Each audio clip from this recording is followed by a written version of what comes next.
Amin. Amin. Oke. Saya periksa dulu ya, Pak Indra sudah masuk atau belum. Oh, dia sudah masuk, cuma dia tidak bisa tampil. Oh, ini. Entar. Malam, Pak Indra. Oh, akhirnya bisa masuk juga ya. Ya. Ya, oke. Baik. Ya, kita akan mulai saja malam hari ini. Mungkin pertama saya justru, ada, ya, ada Bang Komkom juga dari Thailand, gabung.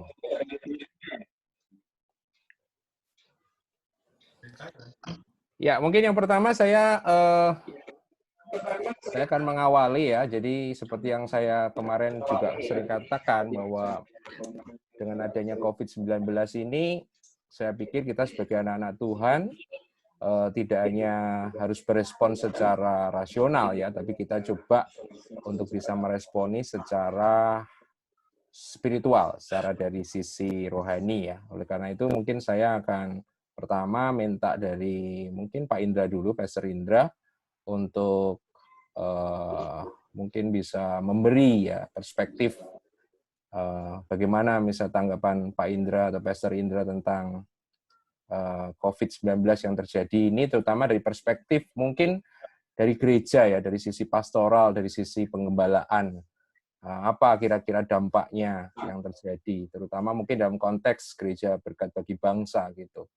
Apa yang kira-kira dampaknya, terus bagaimana mungkin gereja memberi atau meresponi COVID-19 ini. Silakan Pak Indra. Oke. Tentu kita semuanya mengalami dampak ya. Ya, tapi secara umum khususnya gereja, saya melihatnya sekarang banyak gereja mulai sadar bahwa gedung itu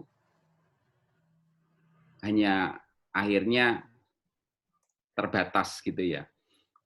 Dan kemudian banyak gereja kemudian beralih kepada online semuanya hari-hari ini, sehingga nggak gereja besar, nggak gereja kecil, semuanya sekarang harus siap-siap dengan teknologi yang ada, dan kemudian mereka buat siarannya jadi online semuanya, sehingga saya percaya ini bukan cuma sekedar akhirnya gereja jadi tanpa tembok, kemudian gereja akhirnya benar-benar mendunia.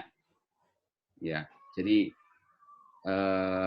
kayaknya ini hal yang mungkin bisa dibilang baik ya, karena apa, akhirnya semua orang merasakan hal yang sama, semua gereja merasakan hal yang sama, dan kemudian ada tindakan yang sama juga yang harus mereka lakukan untuk kemudian mereka ambil langkah-langkah supaya tetap jemaat bisa terhubung dengan mereka, gereja dan jemaat, walaupun jemaat ada di rumah, tapi itu semua kemudian justru membuat ini semuanya jadi terhubung, nggak cuma satu gereja, tapi seluruh dunia mereka terhubung gitu ya. Mereka dari manapun bisa melihat gereja kita sekarang gitu. Jadi ini yang kita lihat, dan khususnya untuk kalau di gereja kami ya akhirnya kami juga ke arah situ semua dibikin online, dan ya puji Tuhan saya bersyukur gereja punya anak-anak muda di mana mereka ngerti semua ini gitu ya. Kalau mungkin usia yang ada di atas kita mungkin udah nggak bisa ngerti tentang semuanya itu, tapi puji Tuhan gereja punya anak-anak muda yang kemudian akhirnya anak-anak muda ini bisa lebih berperan aktif lagi di gereja. Mereka bisa bikin acara-acara yang maksudnya kegiatan-kegiatan yang kemudian harus mendukung semua ibadah yang ada di gereja masing-masing itu dengan cara yang now ini, zaman now ini. Dan gereja Secara kita, teknis, berkat bagi bangsa nggak masalah ya Pak Indra ya? puji Tuhan sih ya agak keteteran sedikit, tapi ya karena memang selama ini kita nggak pernah pakai online ya. Tapi dengan adanya yaitu tadi saya bilang anak-anak muda yang kemudian mereka punya potensi yang luar biasa, dalam waktu beberapa hari kita udah siapin semuanya, bisa pakai online semuanya itu dengan alat-alat yang ada yang kita punyai, keterbatasan yang ada, tapi semuanya boleh berjalan dengan baik. Dan ya puji Tuhan sih jalan semuanya dengan baik sampai hari ini. Pak Indra ngelihatnya dengan sistem online, berarti sudah 2 minggu ya ini, 2 minggu jalan online ya. Ya. Terus kira-kira ke jemaat gimana? Mungkin secara kerohanian atau secara pastoralnya mereka, apakah ada masalah gitu? Ya, selama ini kita dorong mereka untuk terus lihat apa yang sudah kita sajikan ya buat mereka lewat ibadah-ibadah itu. Kita baru minggu kemarin ada ibadah anaknya juga gitu ya. Nanti minggu depan ini ada yang remaja, anak, sama ibadah umum. Jadi 3 kategori itu akan kita kerjakan minggu depan. Minggu lalu cuma ibadah umum, minggu kemarin ibadah anak, umum, minggu depannya ada tambahan timnya, remajanya. Jadi itu yang kita lakukan. Itu sih sementara. Itu ya Pak Indra. Oke. Terima kasih buat view-nya. Oke, sekarang kita coba ke Pak Doni. Pak Doni, menarik ini dengan adanya COVID-19 itu pasti membawa dampak banyak sekali. Tapi yang kita lihat adalah saya secara pribadi melihat mungkin gereja mungkin tidak siap ya, agak terkejut dengan adanya COVID-19 ini, dengan virus corona ini. Kalau menurut Pak Doni sendiri, perspektif dari Pak Doni, bagaimana Pak Doni mengamati hari ini? Satu, saya setuju bahwa muncul yang namanya ketakutan. Ketakutan sama seperti yang sempat kamu katakan. Kamu bilang bahwa kita takut untuk sesuatu yang baru, kita takut untuk sesuatu yang kita tidak bisa kendalikan. Dan buat saya sebenarnya COVID-19, coronanya sudah ada dari dulu. Tapi coronavirus untuk 2019 itu ada sesuatu yang baru. Masih kemudian dicari penyembuhnya. Yang hari ini kita dengar sudah banyak kabar baik sebenarnya. Tetapi ketakutan ketika itu sudah melanda, orang menjadi tidak rasional sebenarnya. Jadi sangat tidak rasional, sehingga muncul yang namanya ketakutan. Hari ini masker di mana-mana ya hilang, istilahnya harga melonjak menjauh begitu mahal. Sebab orang menjadi takut. Dan oleh sebab itu nomor 1 persoalan kita adalah persoalan dengan pribadi. Pribadi lepas pribadi soal ketakutan. Nomor 2, sebagai gereja buat saya adalah kita harus mendefinisikan ulang. Yang saya suka katakan, kita harus mendefinisikan ulang apa sesungguhnya arti gereja. Arti gereja yang sesungguhnya hari ini apakah sekedar hanya menyelenggarakan sebuah ibadah, dan itu penting sebab saya juga temukan ekses dari stay at home, kita tidak bisa berkumpul sama-sama, kita tidak bisa ibadah di gereja adalah kelaparan dan kehausan akan ibadah itu sendiri. Tapi nomor 2 yang paling penting adalah gereja harus berpikir ulang tentang apa arti sesungguhnya jadi gereja. Apakah kita hanya sekedar penyelenggara ibadah itu sendiri, atau kita jadi gereja untuk sesuatu yang jauh lebih penting. Dan buat saya adalah kita dipanggil menjadi gereja, sebab memang ada sesuatu yang jauh lebih penting. Dan justru di masa-masa seperti inilah kita harus benar-benar jadi gereja. Kita dipanggil jadi gereja supaya kita jadi berkat. Dan nomor 1, kita harus menjadi bagian dari sebuah solusi, bukan menjadi bagian dari sebuah problem. Dan hari ini gereja sebenarnya dituntut, buat saya dituntut untuk memberi solusi, bukan turut dalam menciptakan obat, itu bagiannya dunia medis. Tetapi kita juga harus berpikir tentang di masa-masa di mana manusia menjadi takut, menjadi sangat tidak rasional, barang-barang kemudian habis di rush sedemikian rupa, orang sulit untuk menemukan jawaban, Tuhan masih berkuasa atau tidak, gereja seharusnya menjadi bagian dari jawaban itu. Kita harus berpikir ulang tentang fungsi kita bergereja dan menjadi gereja. Hari ini saya percaya teman-teman beberapa mulai sadar, mulai bagaimana kita bukan hanya menyelenggarakan ibadah, tapi mulai memberi bantuan. Bagaimana kita bisa menjadi bagian dari sebuah solusi.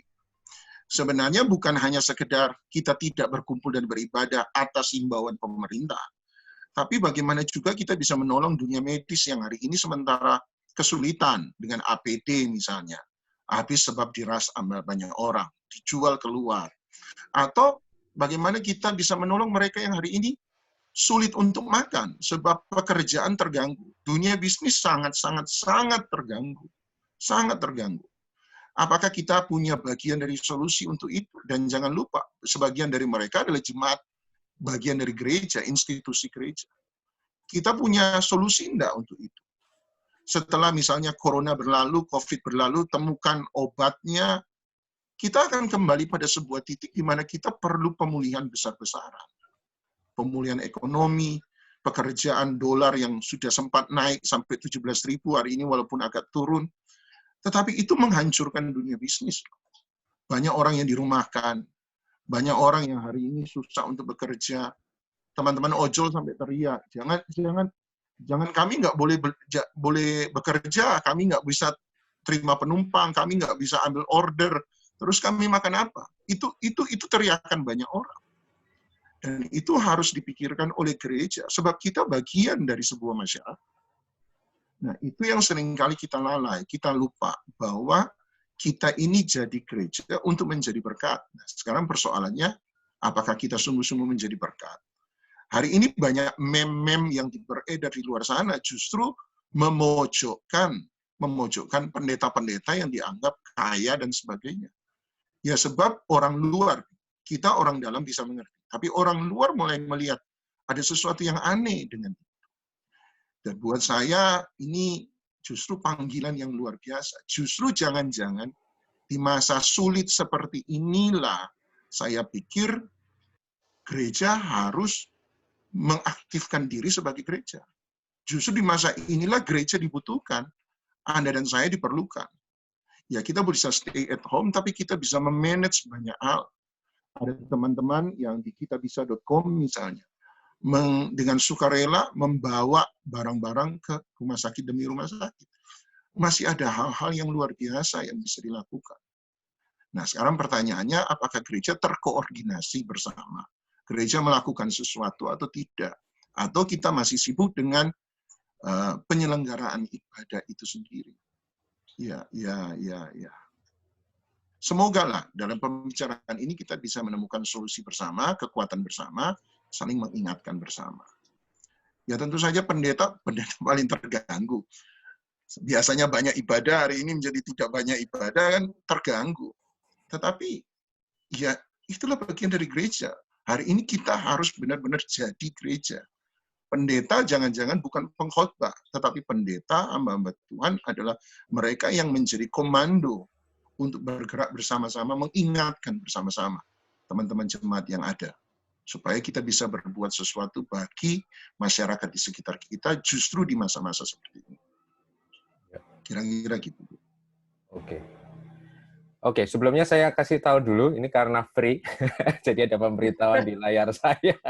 Ini 5 minutes again. Saya tidak tahu apakah terputus atau tetap berlanjut, tapi kalau nanti misalnya terputus, berarti Bapak Ibu saudara harus join lagi sekali lagi ya. Jadi kalau nanti terputus, silakan nanti masukkan ID meeting sekali lagi. Dari pengalaman sih biasanya ada 2 kali 40 menit ya. Jadi saya tidak tahu apakah yang kemarin-kemarin bisa tetap jalan, tapi rupanya yang kali ini tidak. Oke, terima kasih Pak Doni. Jadi kesimpulannya, kalau saya boleh mendengar tadi bahwa berarti ini saatnya di mana gereja harus kembali kepada esensi ya Pak Doni ya? Ya, gereja harus kembali pada esensi. Bahwa gereja itu dipanggil sebagai bagian dari solusi. Matius 6 itu menarik. Jangan kamu khawatir tentang apa yang kamu makan, minum, dan pakai. Dan solusi dari kekhawatiran adalah dia berkata, carilah dahulu kerajaan sorga. Dan buat saya sesederhana ini.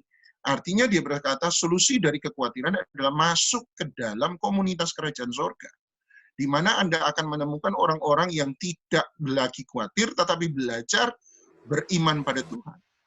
Jawaban terhadap kekhawatiran adalah ada dalam komunitas orang-orang yang percaya. Jawaban dari kesulitan hidup adalah masuk dalam sebuah komunitas orang-orang yang tahu berbagi. Itu jawabannya. Jawaban terhadap solusi gosip adalah masuk dalam komunitas orang-orang yang tidak lagi gosip tetapi mendoakan orang lain. Buat saya itu solusinya.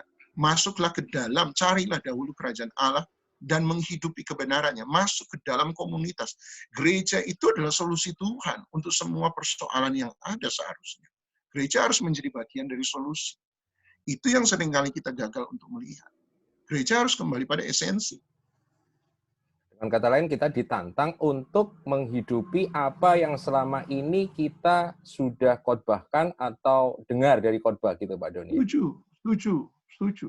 Justru di masa-masa ini, iman yang kita dengar harus muncul di tiap hari Minggu, itu harus dipraktekkan. Justru di masa seperti ini. Terus kalau nggak dipakai, kapan lagi kita pakai? Oke. Jadi ini blessing in disguise ya, Pak Doni? Kesempatan di tengah-tengah sebuah kesempitan. Kesempatan di tengah-tengah sebuah terang, di tengah-tengah sebuah kegelapan.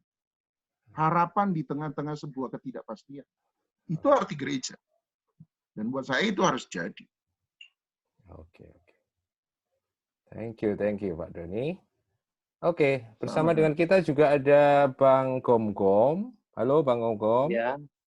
Halo, Teman kita dari Sawadee malam, Kak Dikap. Ini dari Thailand ya, Bang Gom dari Thailand ini ya. Iya. Gimana Bang, di Thailand sendiri gimana? Boleh cerita sedikit gimana kondisi di sana, terus gereja-gereja di sana? Kalau di Thailand kondisi COVID yang berhubungan dengan COVID-19 ataupun dampaknya, sebenarnya kalau menurut cerita, karena di Thailand lepas berita ada beberapa kasus yang tidak diungkapkan secara terbuka gitu. Jadi ya hanya itu orang-orang yang contohnya yang meninggal ada 7 orang gitu, yang terjangkit ada 1.200 lebih lah, kurang lebih 1.200 lebih orang. Kemudian yang sembuh ada sekitar 83 orang gitu. Tapi menurut cerita kayak seperti saya kan ada di Chiangdao, dan ada beberapa case yang kita dengar karena kebetulan juga tempat saya itu dekat dengan rumah sakit, jadi ada orang yang meninggal tapi tidak diberitakan secara terbuka bahwa orang tersebut meninggal karena terjangkit COVID-19. Dan khususnya respon dari setiap masyarakat Thailand yang saya melihat, mereka tidak terlalu takut gitu ya. Maksudnya biasa saja, cuman seperti yang terjadi di Indonesia, seperti masker juga, ya di sini juga habis. Kalau kita mau beli juga harus pesan secara langsung ke perusahaan gitu. Dan harganya juga boleh dikatakan sangat mahal gitu dari biasanya. Dan khususnya buat masyarakat Thailand yang saya melihat bahwa mereka sangat taat terhadap himbauan pemerintah untuk yaitu stay at home gitu. Jadi ya mereka hanya melakukan apa perintah dari pemerintah, mereka tetap lakukan gitu. Sebagai contohnya karena saya di Chiangdao dan di sini sebenarnya tidak terlalu parah dan ada aja orang-orang yang terjangkit, tetapi ya